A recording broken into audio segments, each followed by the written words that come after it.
Uma declaração de fé do povo inglês, remanescente em Amsterdã, Holanda, 1611. Hebreus 11, 6. Sem fé é impossível agradar a Deus.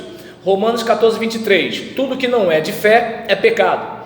Para todo o espírito humilde que ama a verdade em simplicidade, graça e paz. Uma declaração de fé, uma declaração, etc. Nós cremos e confessamos: que há três que testificam no céu, o Pai, a Palavra e o Espírito, e esses três são o único Deus com toda a igualdade. 1 de João, capítulo 5, versículo 7, Filipenses 2, 5, versículo 6. Por quem todas as coisas são criadas e preservadas no céu e na terra. Gênesis 1. 2. Que este Deus no princípio criou todas as coisas do nada. Gênesis 1, 1. E fez o homem do pó da terra. Gênesis 2, 7. E a sua própria imagem. Gênesis 1, 27. Em justiça e verdade e santidade. Efésios 4, 24. Mas sendo tentado, caiu por desobediência. Efésios 3, de 1 a 7. Desobediência através da qual todos os homens pecaram. Romanos 5, 12 a 19. Seu pecado foi imputado a todos, e assim também a morte passou a todos os homens. 3. Que através da semente prometida da mulher, Jesus Cristo, e por sua obediência, todos são feitos justos. Romanos 5,19. Todos são vivificados. 1 Coríntios 15, 22. Sua justiça é imputada a todos. 4.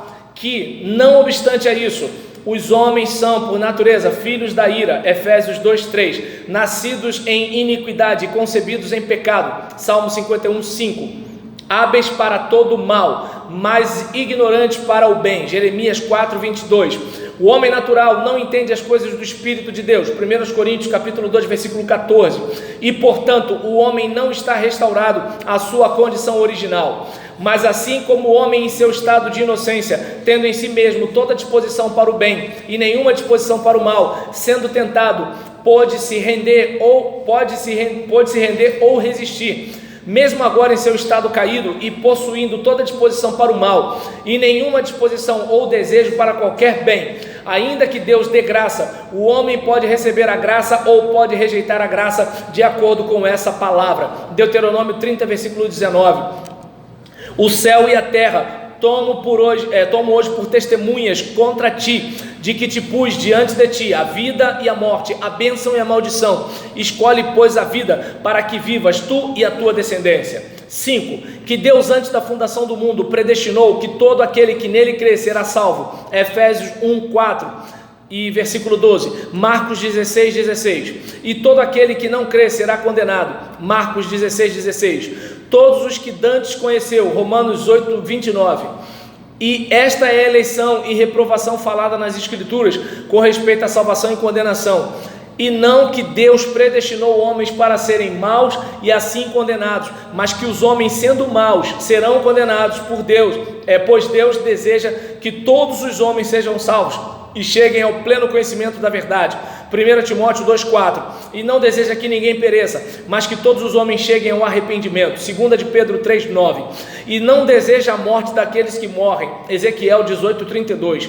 E, portanto, Deus não é o autor de nenhuma condenação do homem, de acordo com o dito do profeta Oséias 13. Você foi destruído, ó Israel, porque está contra mim, contra o seu ajudador. 6. O homem é justificado somente pela justiça de Cristo, alcançada pela fé. Romanos 3, 28, Gálatas 2, 16. Mas a fé sem obras é morta. Tiago 2, 17. 7. Que os homens podem cair da graça. Olha aí, Hebreus 12, 15. E da verdade, a qual eles têm recebido e conhecido. Hebreus 10, 26. Depois de provarem o dom celestial e se tornaram participantes do Espírito Santo, provarem a boa palavra de Deus e os poderes do mundo vindouro. Hebreus 6, versículos 4 e 5. E depois de terem escapado da imundície do mundo, podem ser novamente enredados nela e dominados. 2 de Pedro 2,20. Que um homem justo pode abandonar sua justiça e perecer. Ezequiel 18, 24 e 26. E, portanto, que nenhum homem tenha pretensão de pensar que porque ele tem ou teve uma vez a graça, então sempre terá a graça, mas que todos os homens tenham a segurança de que, se eles perseverarem até o fim, serão salvos. Que nenhum homem então presuma, mas que todos desenvolvam sua salvação com temor e tremor.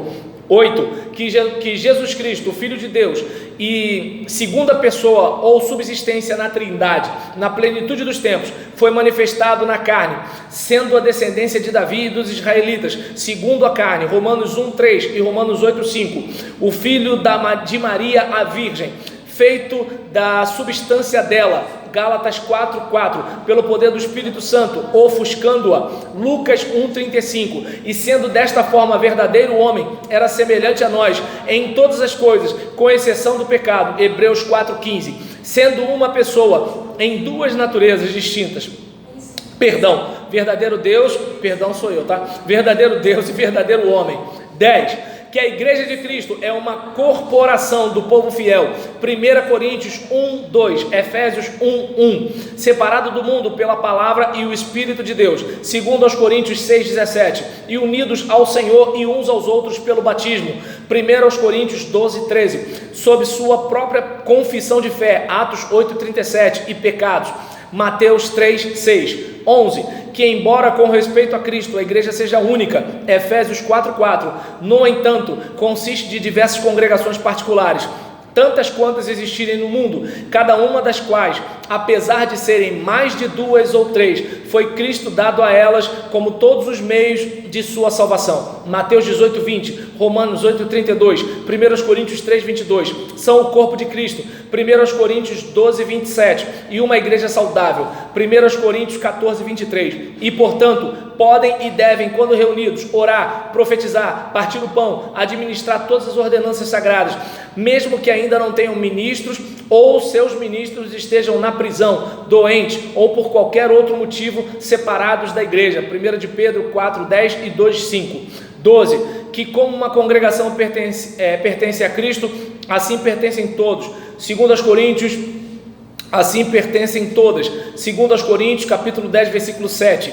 E que a palavra de Deus não originou-se a partir de quem quer que seja, nem de qualquer congregação particular, 1 Coríntios 14:36, mas para cada igreja particular, como fez por todo o mundo, Colossenses 1:5 e 6, e portanto nenhuma igreja deveria requisitar qualquer prerrogativa sobre qualquer outra. 13. Que cada igreja deve receber todos os seus membros pelo batismo, sob a confissão de fé e pecados, forjada pela pregação do Evangelho de acordo com a instituição primitiva, Mateus 28:19, e prática, Atos 2:41, e portanto igrejas constituídas de qualquer outra forma, ou quaisquer outros tipos de pessoas, não estão de acordo com o testamento de Cristo. 14.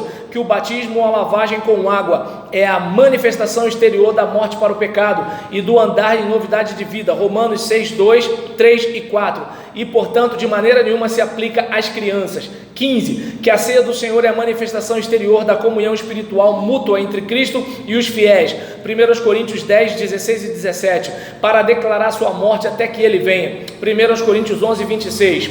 16. Que os membros de cada igreja ou congregação devem conhecer um ao outro, para que possam realizar todos os deveres de amor um para com o outro, tanto em relação à alma quanto ao corpo, Mateus 18:15, 1 Tessalonicenses 5:14, 1 Coríntios 12:25, e especialmente os anciãos devem conhecer todo o rebanho, para o qual o Espírito Santo vos constituiu bispos, Atos 20:28, 1 de Pedro 5:2 e 3, e portanto a igreja não deve consistir de tamanha multidão que impossibilite o conhecimento particular uns dos outros. 17.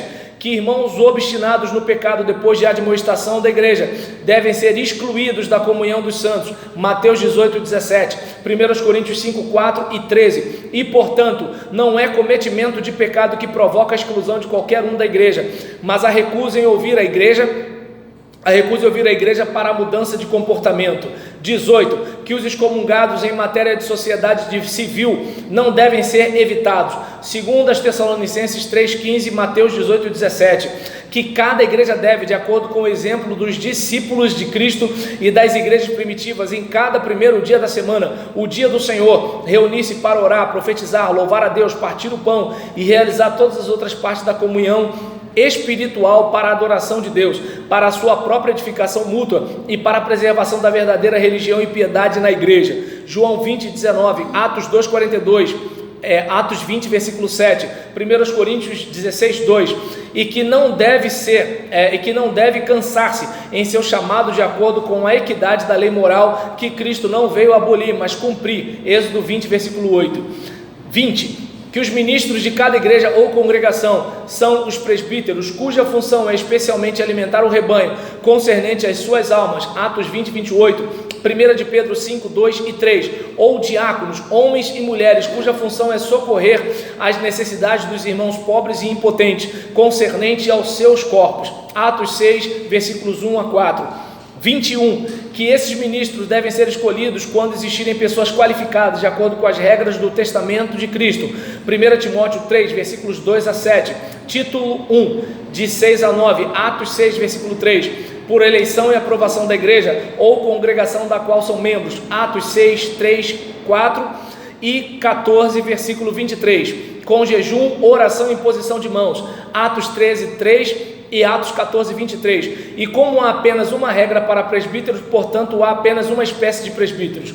22, que os ministros de cada igreja ou congregação são vinculados pelo ofício apenas àquela congregação particular da qual são eleitos, Atos 14, 23 e 20, 17, Tito 1, 5, e portanto eles não podem contestar pelo ofício quaisquer autoridades de outra congregação, exceto se eles tivessem um apostolado. 23, que as escrituras do Antigo e Novo Testamento foram escritas para nossa instrução, 2 Timóteo 3,16, e que devemos buscá-las, pois testificam de Cristo, capítulo 10, versículo 5 e 39, agora eu não sei qual é o texto, e portanto devem ser utilizadas com total reverência, contendo a santa palavra de Deus, a qual é nossa única guia para o que quer que seja. 24, que a magistratura é uma santa ordenança de Deus, a qual toda a alma deve estar sujeita, não apenas por medo, mas por causa da consciência. Magistrados são ministros de Deus, da nossa riqueza. Eles não carregam a espada em vão. Eles são ministros de Deus para tomar vingança dos que praticam o mal. Romanos 13, que é um pecado terrível falar mal dos que estão em posição de autoridade e desprezar o governo. 2 de Pedro 2,10, devemos pagar tributos, taxas e todos os outros deveres, que devemos orar por eles, pois Deus deseja salvá-los e trazê-los ao pleno conhecimento da sua verdade. 1 Timóteo 2:1 e 4, e portanto eles podem ser membros da igreja de Cristo, mantendo a sua magistratura, pois nenhuma santa ordenança de Deus impede qualquer um de ser membro da igreja de Cristo. Eles carregam a espada de Deus, espada que em todas as administrações legais deve ser defendida e apoiada pelos servos de Deus, que estão sob o governo deles, com suas vidas e em tudo aquilo que eles estiverem de acordo com a primeira instituição dessa santa ordenança. E qualquer um que fizer o contrário daquilo que deve fazer, se eles compreendem a si próprios, são ministros do diabo e, portanto, não devem receber oração nem receber aprovação para qualquer uma das suas administrações, vendo que todas as coisas que eles fazem, como punir os infratores e defender os seus países, estados e pessoas pela espada, são ilegais.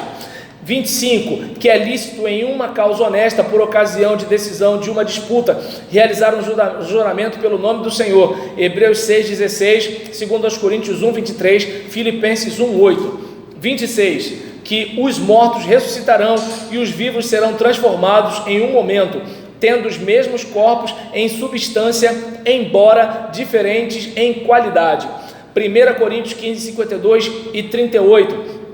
Jó, capítulo 19, versículo 15 a 28, Lucas, capítulo 24, versículo 30.